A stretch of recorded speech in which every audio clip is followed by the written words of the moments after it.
کوئی سوال کرنا چاہے؟ جی ہاں. میرا سوال یہ ہے کہ فجر کی نماز میں 4 رکعتیں ہوتی ہیں، 2 سنت 2 فرض.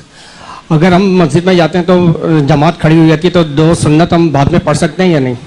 ٹھیک ہے جی. قاری خلیلمان جاوید صاحب. بہتر تو یہی ہے کہ طلوع آفتاب کے بعد انہیں ادا کرے، لیکن اگر اس کے بعد اگر بیٹھنے کا وقت نہیں ہے تو حدیث میں آتا ہے کہ جیسے فجر کی نماز کے بعد کوئی نماز نہیں، تو اس سے مراد یہ ہے کہ فجر کی نماز کی 4 ہی رکعتیں ہیں.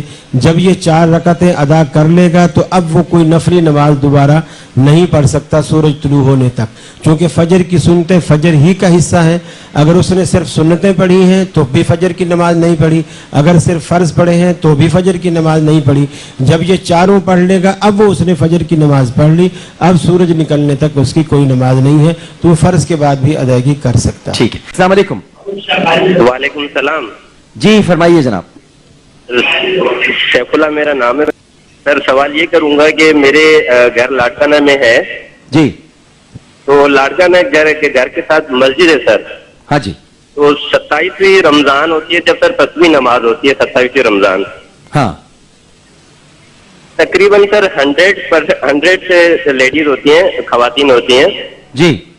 تو وہ 10ویں نماز پڑھتی ہیں. تو وہ پڑھتی ہیں جو پیش امام صاحب ہوتے ہیں وہ پڑھاتے ہیں اور اس کے بعد میں وہ پڑھتی ہیں ان کے، اور وہ روزہ بھی رکھواتے ہیں تو وہ قبول ہوتی ہے جسے 10ویں نماز ہوتی ہے. اچھا جی سر. اور ہمارے گھر میں ساتھ ہی مسجد ہے، تقریباً کوئی 1 منٹ نہیں لگے گا، کوئی 20 گز کے اوپر ہے مسجد اور گھر برابر ہی ہے. تو ادھر گھر میں پوری خواتین آتی ہیں، خواتین وہ پیش امام پڑھاتے ہیں اور وہ خواتین پڑھتی ہیں. صحیح ہے. ٹھیک ہے جی. میں سوال کرتا ہوں قاری خلیلمان جاوید صاحب. تسبیح نماز جی یہ غالباً صلاۃ التسبیح کی طرف کا اشارہ ہے. یہ بعض علماء اس کو انفرادی پڑھنے کے قائل ہیں اور بعض اجتماعی پڑھنے کے قائل ہیں، اور حقیقتاً اس کی سند پر محدثین کا کلام ہے. اس لیے ویسے نفلی نماز آدمی پڑھے اس کا ثواب ہے، رسول اکرم صلی اللہ علیہ وسلم سے بہت ساری چیزیں ثابت ہیں. تو اگر اس پہ سند پہ کلام ہے تو ضعیف روایت پر اتنا زور ہمیں دینے کی اور اس کے لیے تکلف کرنے کی ضرورت نہیں ہے. بہرحال نفلی نماز ہے، آدمی ویسے بھی نفل پڑھے اور پڑھ سکتا ہے. کچھ کہنا چاہ رہے ہیں؟ جی. بسم اللہ الرحمن الرحیم. سب سے پہلی بات تو یہ کہ صلاۃ التسبیح کی جماعت سے نماز پڑھنا احادیث سے یا ثابت نہیں ہے. جی. انفرادی طور پر صلاۃ التسبیح ثابت.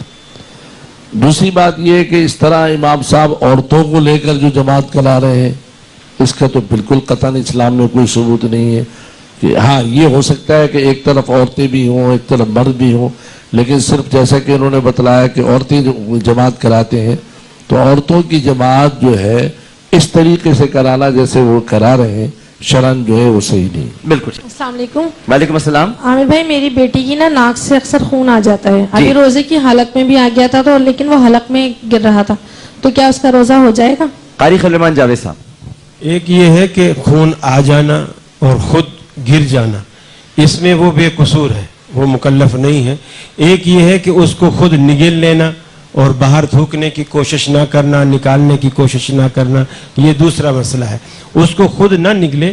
اگر مثلا ایک آدمی لیٹا ہوا تھا اور اس کو پتہ ہی نہیں چلا کہ نکسیر پھوٹی ہے، اور لیٹے لیٹے وہ یقیناً وہ حلق تک جب گیا تو اس کو پتہ چلا، تو جو خود بخود چلا گیا اس پہ وہ بے قصور ہے.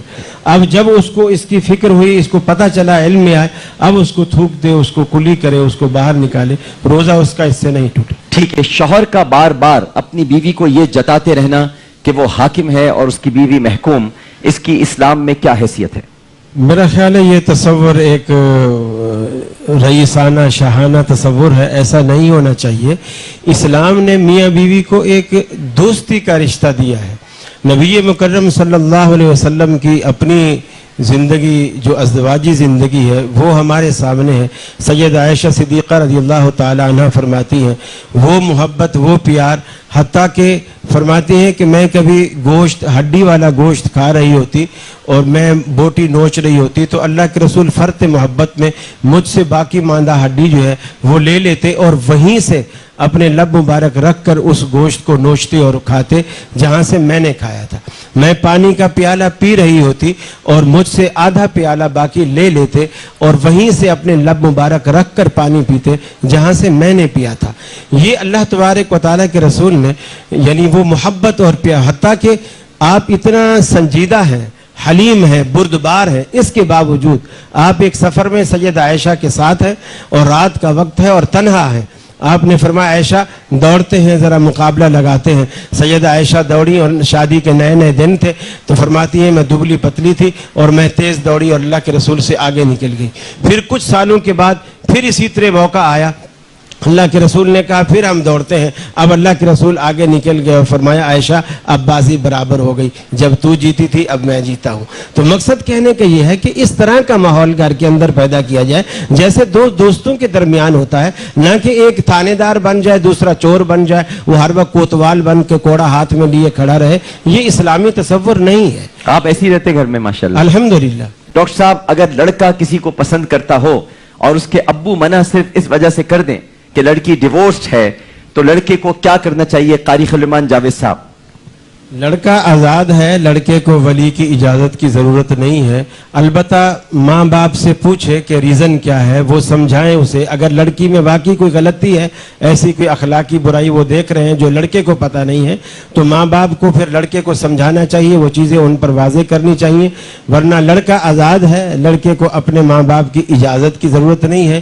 البتہ انہیں ناراض بھی نہ کرے اور انہیں منانے کی کوشش کرے. اگر نہیں مانتے تو بہرحال لڑکا آزاد ہے, وہ نکاح کر سکتا ہے. جی بیٹا تم تو بہت چھوٹو, کیا سوال کرو؟ چلو کر لو, بہت چھوٹو. جی السلام علیکم. وعلیکم السلام.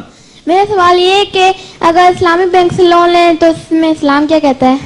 تم نے ابھی سے لون وون کی باتیں, وہ بھی اسلامک بینک سے؟ جی میسپی صاحب. اگر اسلامی طریقہ کار سے قرض لیا جائے تو اس میں قطعاً کوئی حرج نہیں ہے. بیٹا جلدی سے. جہاں تک میری معلومات کا تعلق ہے, یہ جو اسلامی بینک والے ہیں یہ کیش میں لون نہیں دیتے ہیں.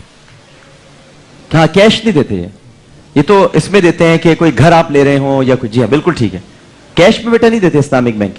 ہاں السلام علیکم. السلام علیکم عامر انکل.